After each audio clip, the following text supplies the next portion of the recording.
So today on Tech Gooch, we're taking a peek at this. This is a Newair Portable Air Conditioner. It's a 12,000 BTU unit. It has cool, dehumidify, and fan-only modes. Comes with a remote. And as you can see, it's kind of doing this oscillation mode as well. So what we're going to do is we're going to come in, I'm going to show you all the controls, everything like that. I've been using it here to actually cool my entire house, which of course it's not going to cool a home very well. But using a fan as well, I was able to distribute the nice cool air and reduce the humidity in the house substantially just with this guy. And the big thing that I really wanted to test with this is how well it actually handled moisture.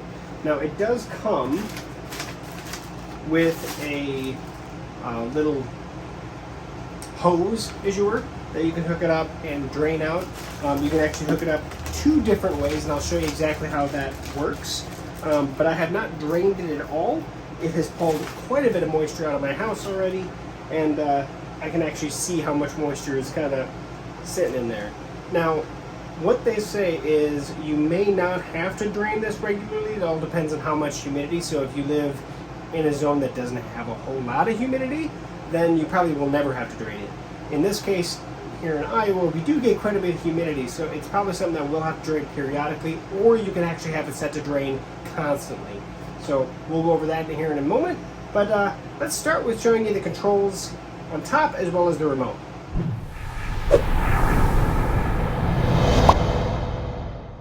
So the timer mode as well, so when I actually push the timer mode, over here is when I can actually increase how many hours, up to 24 hours that I can, will basically run, and then if I turn it off, it'll turn it off. Oscillate is adjusting this flap here. That'll actually raise and lower the flap to adjust the angle the air comes out. And then last we have sleep mode, which essentially, sleep mode is for energy efficiency. If I click on this, after 2 hours it'll raise, I think it's 2 hours, it'll raise by 2 degrees. And then after 2 more hours it'll raise another, I think 2 or 4 degrees, or maybe it's a total 4 degrees. So that essentially it just raises slowly over time for the temperature setting, so that when you're going to sleep, it's nice and cool, but then it doesn't keep it as cool while you're sleeping. Energy efficiency. Now on the front of the unit, it also does indicate the temperature setting that you have it at. So right now I was playing around with it. I'm down to 65, which I'm not attempted to keep it at that, but that's currently what it's set at. Now we do have an infrared based remote as well. That'll indicate it. So the remote is still set at 69 because it doesn't sync. Only when you actually hit a button. So if I hit this temperature button right now, it's at 69. If I hit it down, it'll go down to 68 here, which means that'll be set to 68. Boom. And then we can actually adjust any of the oscillating functions, LED indicator off or on. We can go from degrees Celsius to degrees, or degrees Celsius to degrees Fahrenheit. There we go. We do have our speed, sleep setting, timer setting, and then of course power. And that speed setting is going to be for the fan speed. So that's essentially, I mean, everything that can be controlled over here is pretty much everything that you're going to do. So you can do it from either machine. So yeah, that's the remote. Now let's talk about the back of the unit, because right in here is where we actually have the air coming in that's being blown out the front. So this is actually a big plastic kind of, first stage filter that you have to maintain to make sure that it doesn't get clogged up with dust or dog hair or whatever. And then make sure that anything that gets in here also isn't too bad. Right at the bottom down here is where you can actually see it is wet, because that is water that's coming off from condensation from the air flowing through. That is not really what you're going to be worried about though, although that's going to have probably indicate where the switch is down below, because that feeds down to a reservoir that essentially is down in the lower section.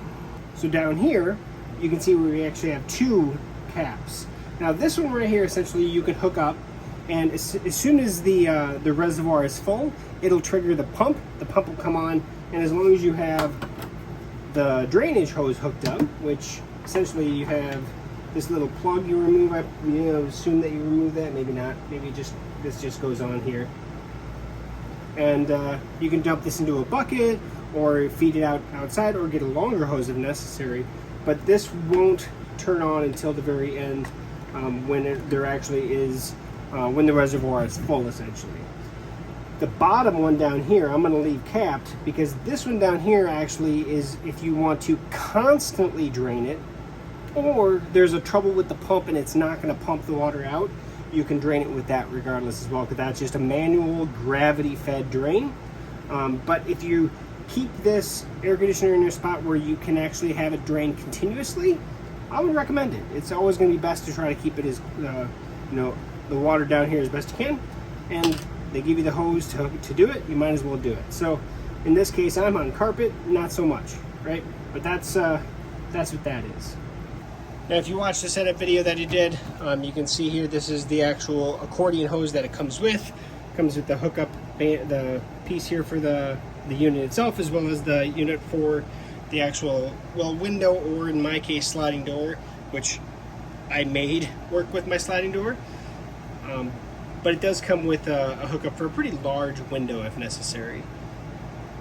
The thing is, in my house, I have all casement windows, so the only thing I had was this sliding door that we've replaced recently. You can see I haven't actually put the new trim in yet fully, but that's all new, and we're all set there. But to be honest, it's working really, really well. So it's a good test bed for me to test it out with. But it worked really good. It's been working really, really well. It also is nice when you do turn it off. Like any of these, the vent here will actually automatically close for you, and just makes it look a little bit smoother, a little nicer when it's not being used. So so that's that. And then you might hear, I heard it a minute ago, the water draining down into the reservoir, and so I'm actually gonna drain that quick. Oh, there it is. You can hear it. It also does have cord storage here, and even where you can put the plug here for when you're storing it. So after you're done, you disconnect everything, wind the cord up, and it has a place to hold on to it. So I want to take a peek at draining this, see how much water we have for as long as I've had it going here. Maybe you do have to pull that guy out. So yeah, you do have to take those rubber guys out. And there she goes.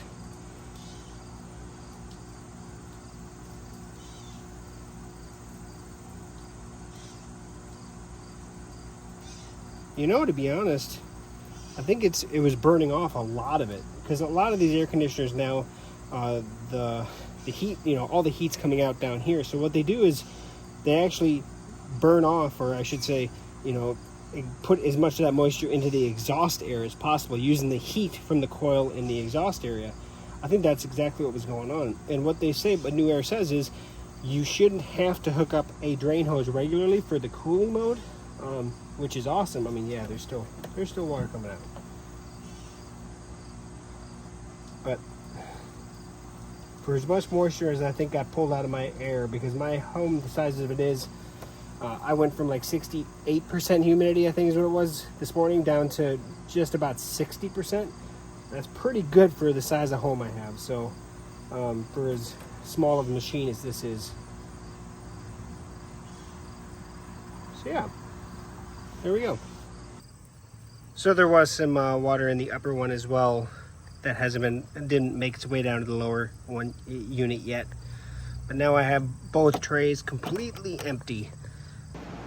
So all in all, this has been very effective in cooling my home to a point at least, and really reducing the amount of moisture that's in my house. Now, if I didn't have central air conditioning and I had options, this is definitely an option for a nice large bedroom. 12,000 BTU, it actually can do a pretty large space. My dining room right here, which is adjacent to my kitchen, my wife was calling it Elsa's room because of the fact that when she would go in and out, it got cool in here.